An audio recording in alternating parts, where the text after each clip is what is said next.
What's good, peeps? Self-isolation day. I think it's 39. Is it 39 or 40? Whatever day it is, hopefully everyone is doing well. Hopefully everyone's okay. I have my coffee. This coffee's so nice. I can't recommend it enough. I can't. I don't know what it's called though. I think it might be Nescafe Espresso or something. By the way, I don't know if you just heard that. I've got my window open, because obviously it's a nice day. So hopefully the mic is helping, although it is a bit noisy outside. I will say this though, if anyone, I know a lot of people kind of email me about starting up YouTube channels. If you do want to start up a YouTube channel and you are looking for like an entry level mic, is that the right term? I can't recommend this enough. This is called a Boya M1. It's £12 on Amazon. I have Amazon Prime, so I think it's a bit cheaper, but if you're just a normal Amazon shopper, you don't have Prime, I think it's like 15 quid regardless, right? It's a bargain. It literally is so simple. You just plug it into your smartphone and that's it. So this mic is a bargain at 12 quid, like a bargain. So yeah, basically, I'm just gonna tell you my setup very quickly because a lot of people ask. I've got a little softbox light over there, which I got for, I think 15 or 20 quid off Gumtree, secondhand. Obviously I use my phone to film. It's on a little tripod. I think I got the tripod for like 20 quid. The mic, obviously 12 quid. That's it. Yeah, that's it. Because that light over there that you guys see, that's just my house light. So that's my setup. So how much is that? 15, 30. My setup is like, is that right? 45 quid or whatever. Something, basically, it's under 50 quid. Under 50 quid. You obviously don't count the phone, do you? Everyone's got a fucking phone. I mean, that's how cheap the setup is. So for all you people stagnating, saying, oh, I'm waiting to find the perfect setup, and for all those people buying like, I don't know, £3,000 digital cameras, don't get me wrong, obviously that will enhance it. But how much will it enhance it, yeah? We are going to talk Gennady Golovkin. You guys know how it works now. I will leave the timestamps in the description down below. So you can just forward to Gennady Golovkin, and we're going to talk Gennady Golovkin, Billy Joe Saunders, Canelo Alvarez, and what's going on with that. But before we do that, let's have a look and see if there's any news worthy of talking about today. What's this? Billy Joe Saunders on possibly losing Canelo fight. It is what it is. Yeah, I think let's save that for the Gennady Golovkin talk, but we can briefly talk about it. I hope he doesn't lose that fight. It's a fight I want to see just because it's a clash of different styles. So it will be an interesting matchup. A lot of people have, over the last sort of 12 to 18 months, told me that they think Billy Joe Saunders is the man to beat Canelo. I disagree with that, but again, it's a fight that intrigues me just because, again, it's a fight we haven't seen as opposed to Golovkin versus Canelo. So, yeah, I hope he gets it. Look, it's a big paycheck as well, right? Aside from the fact you're fighting Canelo, aside from the fact it's going to be in the T-Mobile Arena, sold out, right? These are all boxes that, as a young boxer, you want to tick, right? All these things, going for world titles, big arenas, but also it's big money. He'll probably be getting anything sort of north of $6 or $7 million. So let's see if he gets it or not. Who knows? What's this one? Mike Tyson nearly beat up Michael Jordan during a dinner in 1988. It's weird how all these Jordan stories are coming out now because of that docu-series, The Last Dance, which is fantastic. I love the way it's shot. So let's quickly click into that story. What's this about? Okay, basically there's a guy who used to be Mike Tyson's manager, and he said the following: Mike Tyson sitting there with his drink of choice, a Long Island iced tea, and when he drinks, his real feelings come out. I'm telling the server to water his drinks down because I see where this is going.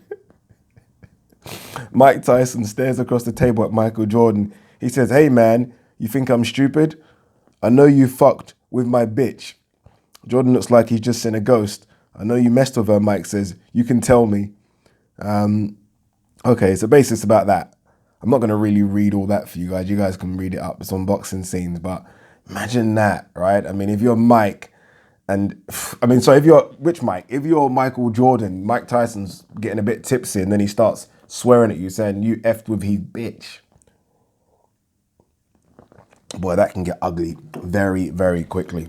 Warren says, no chance Fury Wilder will happen behind closed doors. Yeah, I said this, didn't I? I said this about 2 weeks ago. I made a video about it saying the big fights won't happen behind closed doors because they make too much money at the gate. I am surprised about Dillian Whyte Povetkin, if I'm honest with you, just because that would maybe make about 1.5 to 2 million pounds at the gate. Obviously nothing like Wilder Fury, which we're hearing made around, what, 16 to 17 million at the gate. So look, there's no way that happens behind closed doors. And isn't Wilder injured at the moment anyway? So the longer, I think, the delay helps Wilder, if I'm honest with you, overcome that first defeat, heal whatever injuries he has anyway. But Frank Warren is talking absolute sense there. There's no way that fight happens behind closed doors. Danny Williams hopes to get rematch with Mike Tyson. Danny Williams, by the way, is still fighting. I just want to see something here. Danny Williams, box rec. Obviously, Danny Williams beat Mike Tyson. I think Mike Tyson's second to last fight. And he is 46. Now, for those British fight fans, you remember that era of Danny Williams, Michael Sprott, Audie Harrison, and you would think that he retired then. For example, I remember he got beat, there he is here, he got beat by Derek Chisora in 2010, Upton Park. He was done then. And that was 10 years ago. He had 1, 2, 3, 4 fights in 2019. And no doubt he would still be having fights now. The problem for him, well, I guess for him, not for him really, but I guess the problem is in between losing, he's winning. Like his last fight, he won in Germany. Like, for example, of his last, this is so random, we're not even talking about Mike Tyson. Of his last 15 fights, he's won at least 1, 2, 3, I'd say 10? Don't know. I don't know what to make of Danny Williams. But anyway, Danny Williams is asking for the Mike Tyson rematch. Obviously, a lot of people are coming out now and saying they want that Tyson exhibition fight, whatever it is. Francois Beaufort in South Africa is saying it. Obviously, we're hearing about a few Australian rugby league players. Evander Holyfield, maybe, he's coming out and said he wants to have a charity exhibition fight himself. He's what, 57, 58? I can see how they pitch Tyson and Evander Holyfield together, by the way. That wouldn't be a good idea. No sirree. Joshua versus Pulev. Hearn hints that it may move abroad. I did say this. I said this ages ago and people were laughing at me. Just because of how big a fight is in the UK and all that. Get that. But it might, right? You know what it is? If, obviously, we're in a situation here where we're not going to do mass gatherings for a while. Other countries might ease that a little bit, right? Some other countries might ease that by September. I can't see us easing that until 2021, if I'm honest with you. So I could see how they could do it abroad, right? They could do it in a stadium, maybe not a big stadium. Like one in Saudi Arabia wasn't too big. I think it was like, what was it, 12,000? Was it even that? Something like that. They might do it with that kind of numbers abroad, right? They'll put it on around the same time as it would be here, so it can still do well on the pay-per-view market. But I could see how they do that. Obviously, UK fight fans won't be happy, but you're not going to... If it was behind closed doors, you wouldn't go anyway, would you? So there's no difference if it's abroad or if it's here behind closed doors. I personally would prefer it to be abroad and a crowd, so you get the atmosphere, than AJ fight behind closed doors. I just think that this behind closed door things is, nah, I just don't like it, to be honest with you. What's this? Dubois. If Wilder is the next step, I'm ready to take him. You know what it is, yeah? Frank doing this, I don't mind. Frank's a promoter. You're going to do it, right? You pump up your talent. That's what you're supposed to do. Dubois doing it, I'm not a fan of. I don't know why. I just don't like it. You got a fight with Joe Joyce, which in my eyes is a 50-50 fight. I mean, I'm starting to sway towards Joe Joyce now, by the way. Concentrate on that. I want to hear everything about Joe Joyce. I don't even want to hear you mention Deontay Wilder. I get what you're doing. You're linking yourself with Wilder. It's not a bad thing to do, right? But you're so far away from that. He really is. I mean, people need to stop pretending here. He's a million miles from that. Again, and I don't want to be disrespectful here, But Latte, Tete, Fujimoto, Gorman, all those guys, then, like, basically what I'm trying to say is every single prospect, every single decent level prospect smashes those guys, right? Smashes them. I'm not going to get excited about every level prospect and say, oh, your next couple of fights, you should be fighting Wilder. Let's just calm down, man. Again, your promoter saying it, like you saying it, not a fan of. What's this? Tony Bellew. Usyk is brilliant, but he'll have problems with Chisora's pure physicality. Maybe, right? Chisora is looking better. I have to admit, guys, he's looking better, looking fitter, looking stronger. So we'll see, right? We'll see. I mean, again, I think skills pay the bills, personally, and I think Usyk would just be too technically good for Chisora, but Chisora is big. Chisora is a lump, and Chisora will keep on. You have to dent Chisora, right? We saw David Haye dent him. We saw Dillian Whyte eventually dent him. You have to do that. If you don't dent him, it's going to be 12 rounds of violence, and it's going to be 12 rounds of hell. And I don't know if Usyk's got the punch power to dent him like that, but I feel like eventually Usyk will just grind him down, right? The punches will take their toll. Usyk, I think, is now sort of really a genuine heavyweight as well now, right? I think it takes time to get used to that extra body mass. I think he's now used to that, right? So we'll see, we'll see. Hopefully it happens. There's no talk story about this one happening behind closed doors. Again, Povetkin White, we're hearing about. We ain't hearing nothing about Usyk Chisora. I wonder if that one will go abroad as well. Mikey Garcia, me and Sean Porter would be a terrific fight. Fans would love it. I'm not entirely sure about that, if I'm honest with you. I don't know if it will be a terrific fight. I think Sean Porter's style for Garcia is a nightmare. I think Sean Porter's style for anyone's a nightmare. But Sean Porter, I think, showed against Errol Spence that still there, right? Still there. There was a lot of talk about, I don't know, there's been so much talk about Crawford, Spence, and maybe Pac-Man and Furman, and I think people have dismissed Sean Porter. He's right up there now for me. He's still there. And I think Mikey just needs to get down to 140. He really does. How old's Mikey Garcia? Sorry. This is the benefits of having a laptop while I'm doing this. Normally, I'm just guessing ages. Now I can be just 32. Because in my head, I'm thinking 140 could be very interesting in about 12 to 18 months. We know Josh Taylor should still be there at 140. Ramirez will stay there. And then you're looking at likes of Teofimo Lopez coming up. I think Devin Haney will eventually go up. I think they're all going to go up. When? I don't know. So 140 could be a very good division. I just don't know if Mikey will be too old for it. Right now, Mikey's obviously chasing the money fights at 147. You can't blame him. This guy was out the ring for a couple of years with that top rank issue. So he's just trying to cash in right now. I don't know. I think that I like Mikey versus Danny. If I'm honest with you, Danny's not a big 147. And obviously Mikey versus Pac-Man, but I just don't think he deserves the Pac-Man fight, if I'm honest with you. But we'll see. We'll see.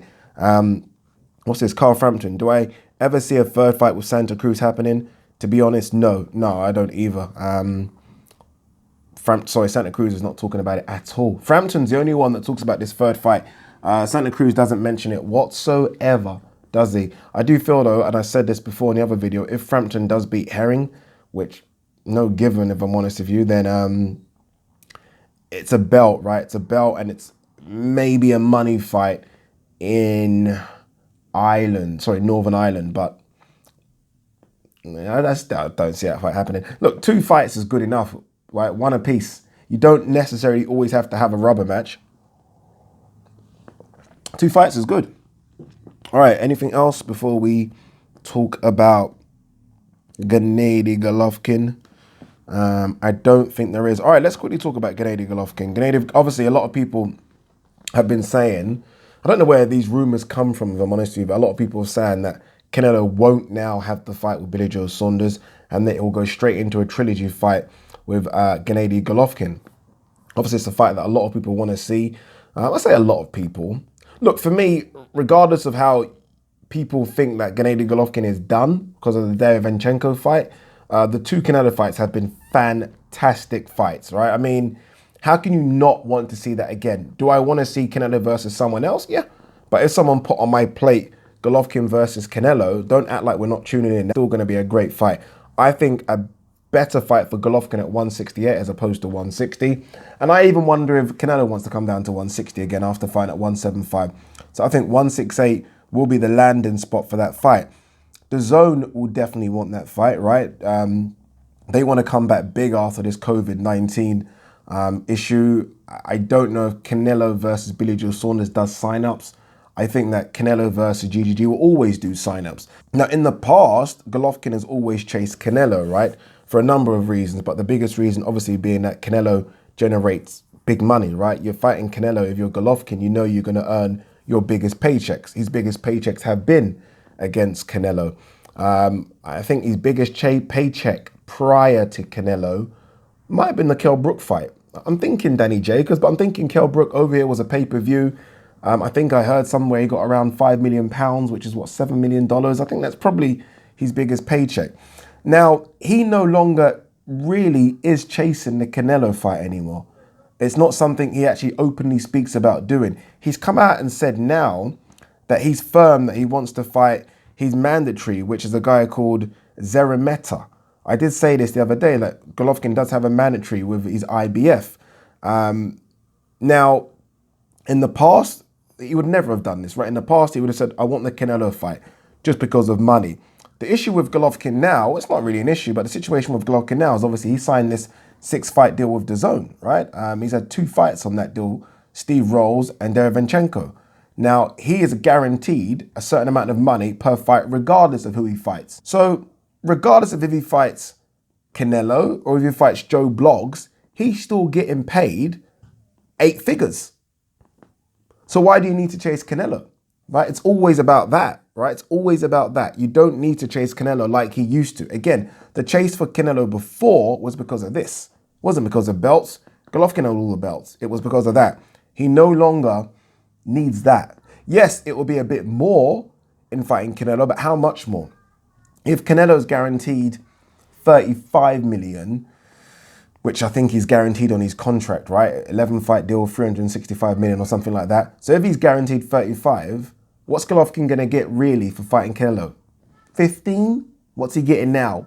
10 to 15? There's no difference. Plus he's 38. I mean, he's a smart man. I mean, that fight's only going to get worse, if I'm honest with you. I'm a big Golovkin fan, but it's true. It's only going to get worse, right? He's not all of a sudden going to be younger.